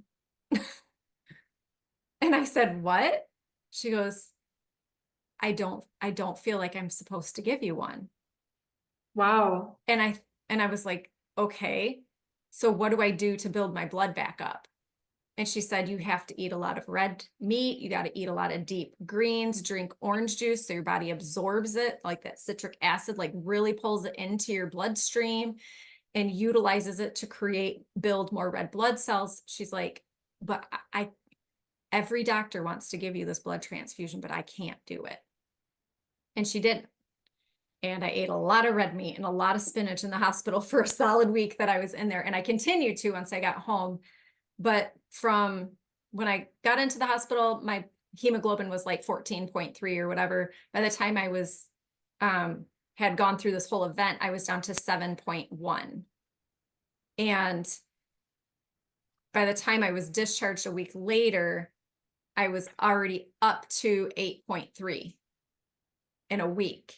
And they couldn't believe it because I refused to take iron supplements or anything like that either. Because I was like, I don't do anything unnatural. That's not what I do. No synthetics, anything. So I went home and I continued that diet. And I think I had to go back at 3 weeks because they wanted me to get a new prescription for my pain medication, which I had already, within the first week of being home, weaned myself off of. And I got there and they checked my hemoglobin. They're like, you're 13.7. How is that possible?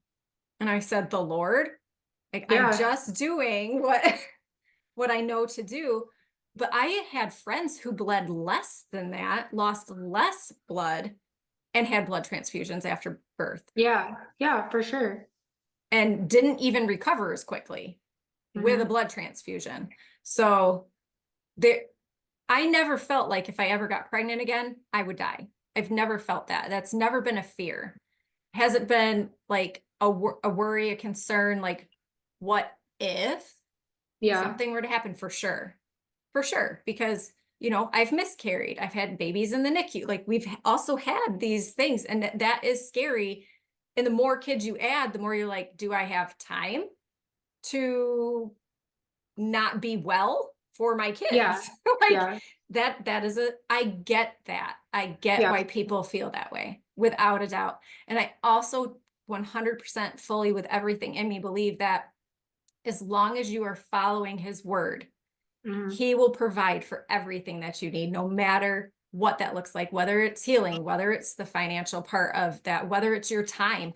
We never had help. We never had a village, right? He brought a family from a church that we had attended on and off. The wife of that family, the mom, they had like grown children at that point. So she was like almost a grandma. She came and invested all of her time in my kids. Like literally out of nowhere, practically. So it's not even necessarily like I don't have a village. I don't have these people around me. If you're doing what he's called you to do, he will literally provide everything that you need in that moment. And I watched it in my own life. But Yeah. we did succumb to my husband's fears and anxieties for a good 8 years. Okay. Where we didn't use birth control. We used the pull-out method. We tried to use like contraceptives, like condoms. I developed, imagine this, I developed a latex allergy.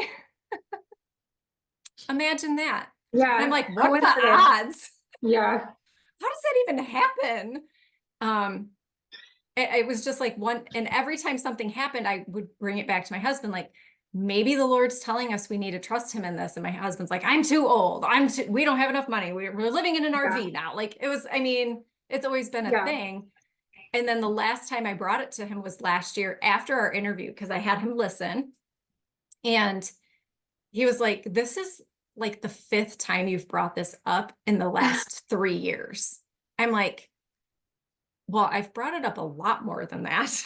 But until our last baby, we weren't really doing anything to like fully prevent it, you know? And so I said, yeah, I feel really strongly about this. And he said, up until this point, mind you, he was adamant, like, no, that's stupid. You use your brain. Yeah.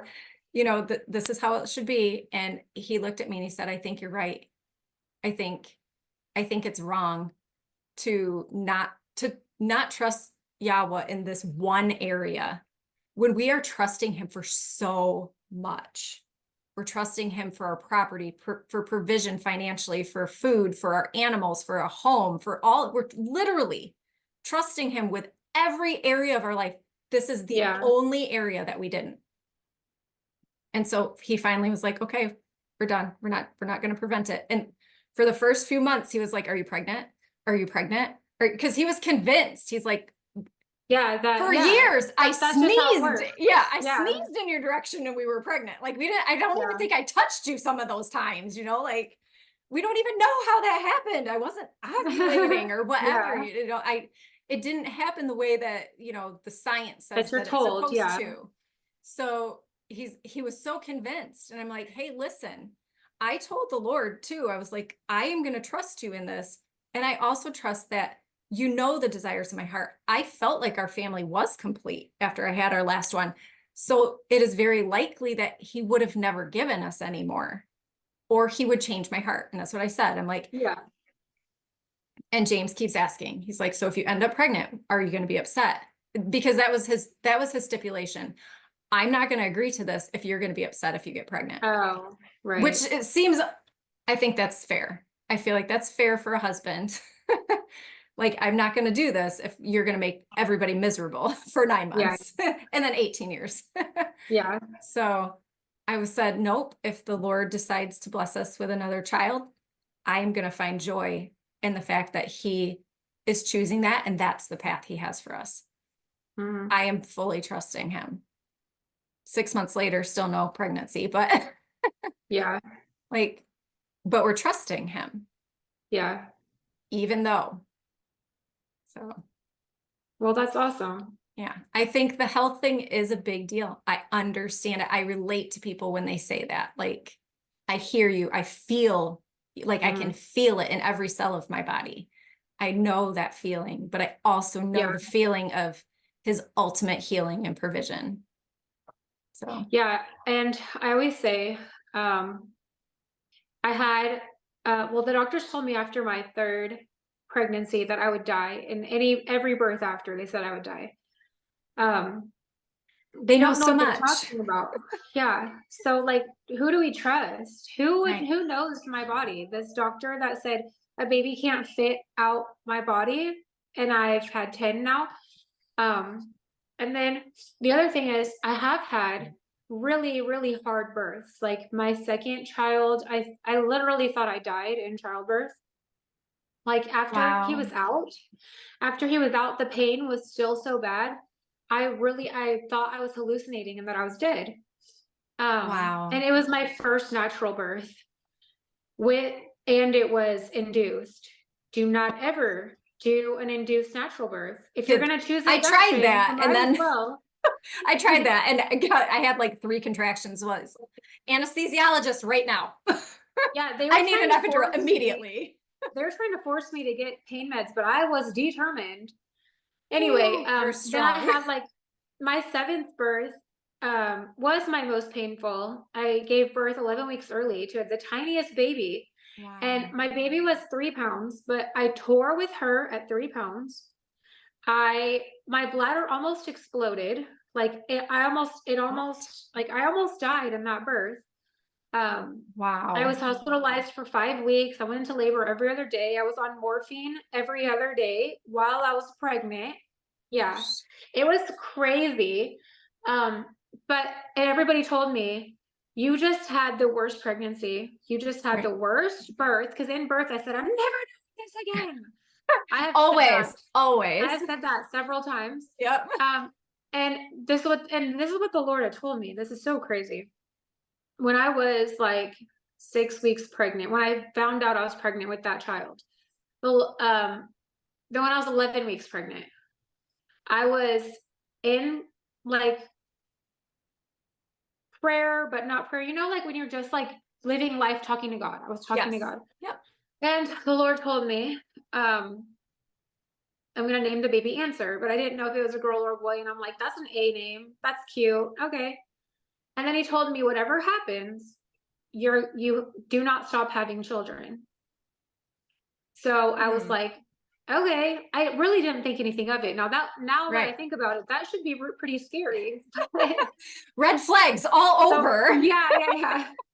And a week later, I bled everywhere I walked. Like I was Wow. driving to soccer practice. Something popped. I looked down. I was sitting in a pool of blood.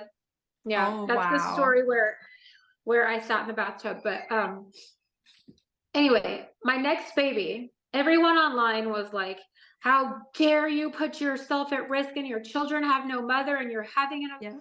I knew that the Lord was going to give me the biggest, longest pregnancy of my life.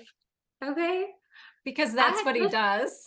yeah, he shows out. Yes. I'm like, God, you don't have to show off. I don't need to Right. be like, I don't need that. I don't need to be Like, 50 weeks pregnant. Okay. yeah, like I know you're faithful. Okay. Um, I ended up going to 41, 42 weeks. I gave birth to a 9.9 pound baby. Wow. Um, and I had the healthiest pregnancy ever, like my best pregnancy ever. All Oh, of that to wow. say, just because you almost die or you have a traumatic birth does not mean they're all going to be like that. It does not mean Right. that now your womb is destined for death. It doesn't mean that every single birth you get a new placenta, you get Yep. like you have a new cell Everything. You every have a new time. everything Yeah, except your maybe body. And except your honestly, uterus, but yeah, he rebuilds our cells all the time. yeah, So, I mean, he could literally rebuild our uterus yeah. too. Yeah, So, yeah, he could do anything. Like people have had tubes removed and yep. And still the gotten other pregnant. tube, yeah, and the other tube gets like stronger because it's on Yep. its own. So we can't just take our experiences and dictate what God can and cannot do or say this experiences means I can't do this. Right. Um did we talk about finances? Not yet. Oh, No, I don't think we did. we didn't? I think Oh, okay, that was we kind of touched on it a little bit when you were talking about your health and when okay. God told you to quit your job, but we Okay. haven't like touched on the whole I was point. just making sure that wasn't one of the reasons because I was like, I left some stuff off. Okay. So health and death, I think we got those covered. Yes, I think so.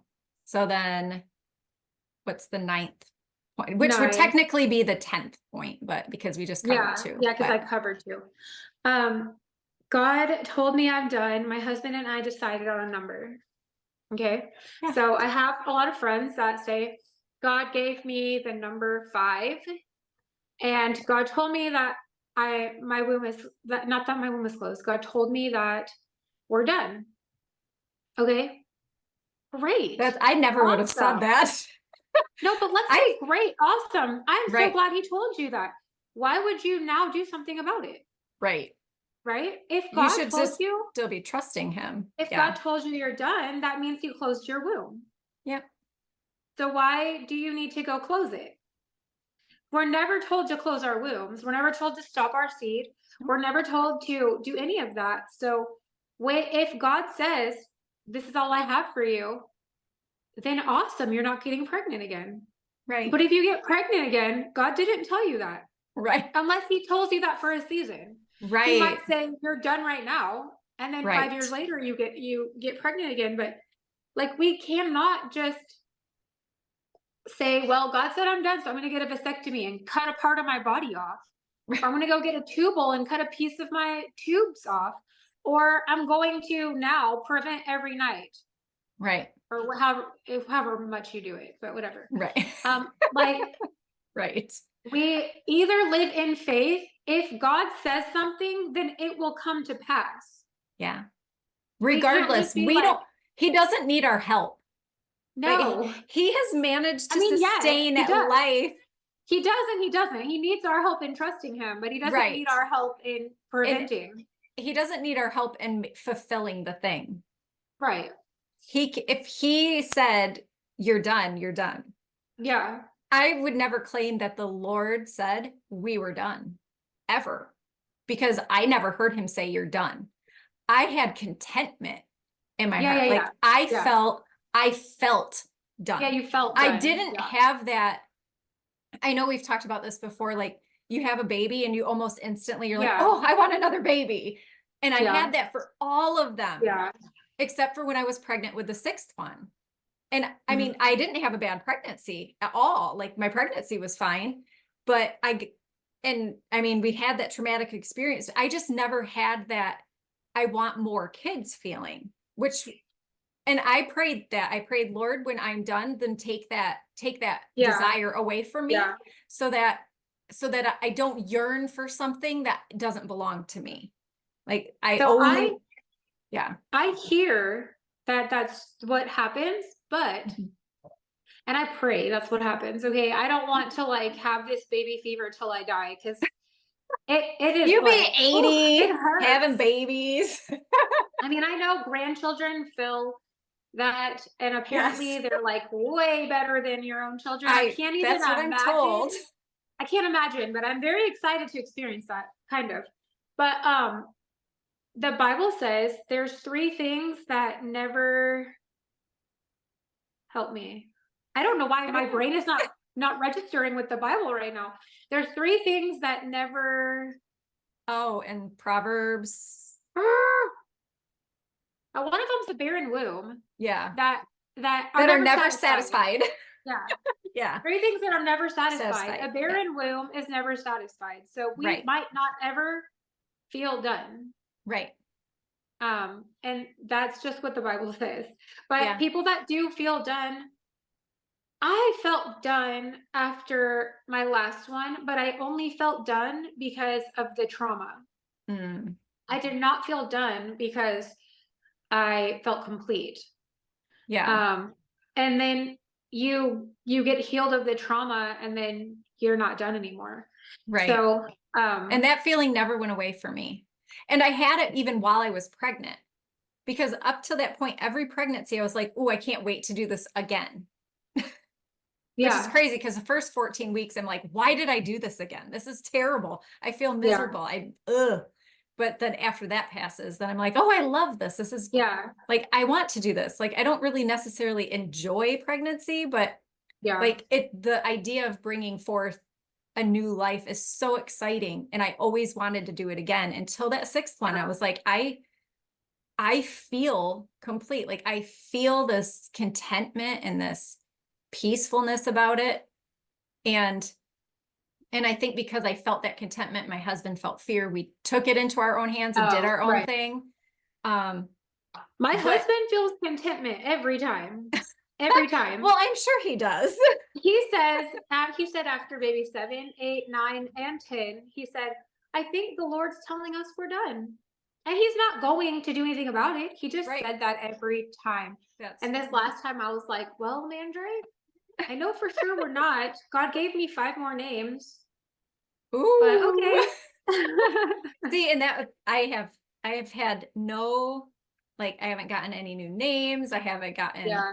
like, it's just, Dreams and visions. And yeah, it's just been, I mean, I've had dreams that I've been pregnant, but it's different. They're a different kind of pregnancy dream than what I used to have when I was going to have babies. It's Yeah. weird to explain, but it's been, I still have this contentment, but I have this contentment knowing that if tomorrow I took a pregnancy test and it was positive and I'm 45 years old, and I'd be like, holy crap, I'm 45 years old.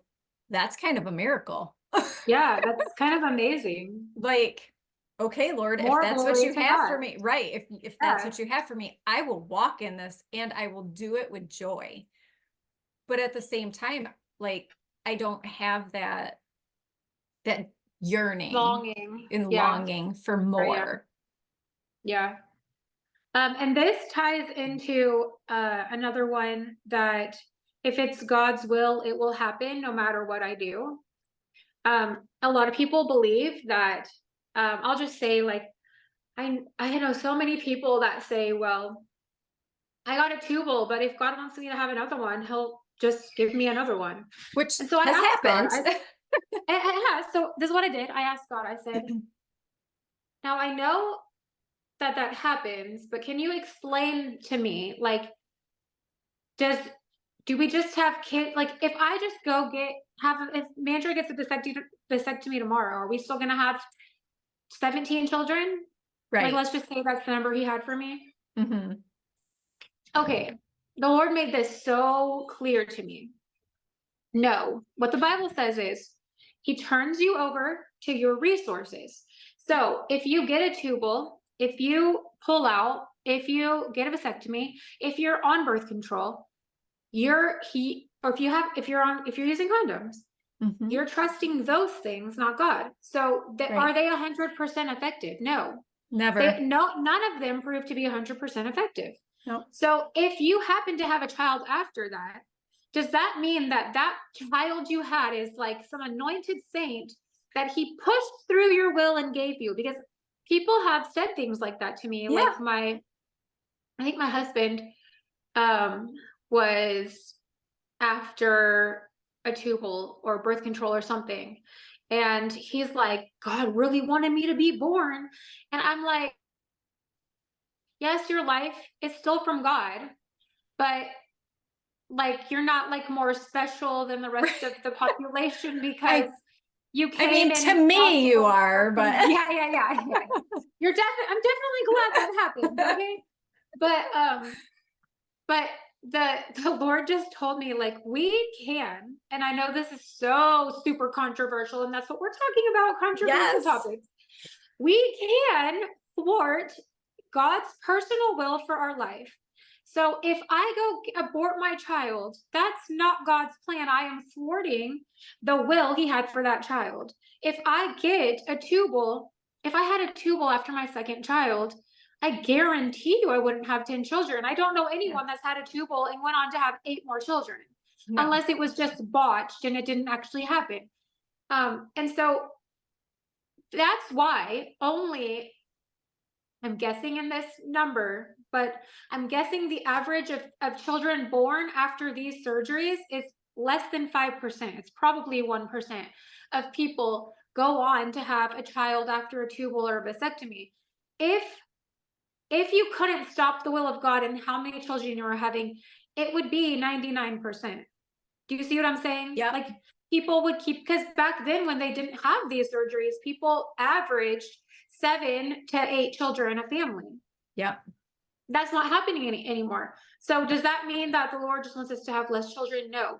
we can go against, we can reject the blessings of the Lord, and we can go against the will he has for us. We can take a Yeah. different path and not walk in the path he's given us. And so we cannot say, oh, no matter whatever decision I make, God's still gonna give me as many children as I want. Then Right. if, let's just say that's true, okay? Let's just say you go get a tubal and God's still gonna give you whatever he wants you to have. Why get the tubal? Right. Then it makes no sense to cut a piece of your body out, put yourself in danger of an unnecessary surgery.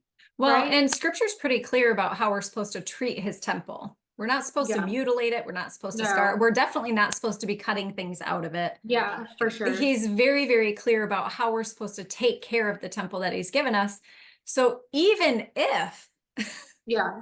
even if he said, you're done at 5, you cannot justify mutilating his temple. Like, we have this idea that our bodies belong to us because it's flesh, and it doesn't. Yeah. That's that selfish, self-centered perspective that society is thrust onto all of us. Yeah. But it's his temple in which he dwells, and we should care for it as if he is living in it, because his spirit is. Trying to take matters into your own hand, and I mean that goes along with condoms, birth control, pulling out all of that, because you're trying to control this human part of a spiritual thing, right? These babies that come to us, yes, they come through our flesh, but they're not flesh. They're spirits. They're spiritual beings that need to be here for a specific time, for a specific purpose, for his plan to fulfill his will. And that's what got my husband. When I said, would another child not be worth would their life not be worth being here? Because do we all not have a calling? And this might be one of your topics. Is this one of your thing? Is this one of your points? In scripture, it talks about woe to the children, or woe to the women or the mothers who have children in the last days. Is that one of your points? No. Oh, okay. Because that is a topic that he and I have talked. We did a lot of Revelation study. Oh, answer. Oh, So you have cute. no clothes on. What, baby? Esta favor. Yes, go get dressed too. I love her. But that was one of the things we had discussed from the very beginning, because we had studied Revelation pretty in depth. And we were like, is this the end times? Is this really the time that we should be bringing children forth? And then every time we felt convicted, like, that's really an excuse. Yeah. Because obviously women are still birthing children. Yeah. Whether or not it's the end times. Yes. Oh, I mean, So- I do have the world is too terrible to bring Right. children into as one of them. But Right. yeah. And then back to what you were saying about mutilating your body is not an excuse. Well, Right. we can go deeper than that. Like pulling out is even like discussed in the Old Testament quite a bit. Yeah. If your body is your temple, you're spilling your seed. And Mhm. Onan was killed for that. And I Yeah. am positive that he was killed in a sense for committing a sin like abortion. He knew a child was going to be conceived, and he Yes. spilled his seed. Well, in Um, Genesis 38:10, it says, but what he did was displeasing to Yahweh, and he took Yeah. his life for it. Yeah. So he took his life because of the life that he sacrificed by Yeah. doing that. Well, Yeah. a lot of people, a lot of scholars go back and say that that's not why he was killed, that he was killed for breaking the law. They say he was killed because he didn't give his brother Same a thing. child. It's the same thing. I mean, they say he broke the law, and he wasn't killed for pulling out or masturbation, or whatever you want to call it. He was killed for not abiding by the law, which was to not waste the seed. Well, what I have concluded is if you go back and you look at the law, so there is a Mhm. law where it says if your brother dies, give Yes. him another child. Well, Yep. there's a consequence in there if you don't do it. Right. It is not death. No. Your consequence is like spitting on their sandal or something. It's something not that serious. Because I went back and I'm like, okay, let's just say he broke the law. What's the Right. consequence for that? It's not death. A lot of people in the Bible broke the law and they didn't die. Right. So this was more severe. That the law Yes. was a life for a life. God Yes. considered it murder, Exactly. abortion, whatever you want to call it. And I know that is so harsh and very, very offensive. And like people would cringe at that I'm saying that. But that is the reality of what we're doing when we're preventing. Yeah, We're not I any agree. different. Yeah. We're And saying we're saying I don't want a life you could have for me. yeah. And I know it's offensive because Yeshua said that if you follow him, everybody will be offended by everything that you Yeah. do. If you walk in his ways, which is a straight and narrow path that very few people find, Yeah. everybody not on that path is going to be offended by the things that you are doing that bring glory to his name, because you are Yeah. on that straight and narrow path. So And the funniest part of the Bible to me is when Yahusha looked at his disciples and this is not the 12, he had other disciples. He looked at his right. disciples and he said, "Are you offended? You can leave. Right. You can leave." He wasn't What? offended that they were offended. He Right. just said, "You can leave." I think this whole idea about people getting offended, it stems from selfishness, like don't challenge what I believe in, what I'm doing, because I don't want to change what I'm doing because I'm comfortable and I'm complacent in where I am. And I like that. Keep me comfortable. But he knew that was going to happen. That's always happened. That's why he said it, because he was like, everybody is going to be offended by everything that you do, but our society actually like coddles offended people now, where that has never happened in the history of mankind ever. Yes. People who were offended, they were like, okay, well, goodbye.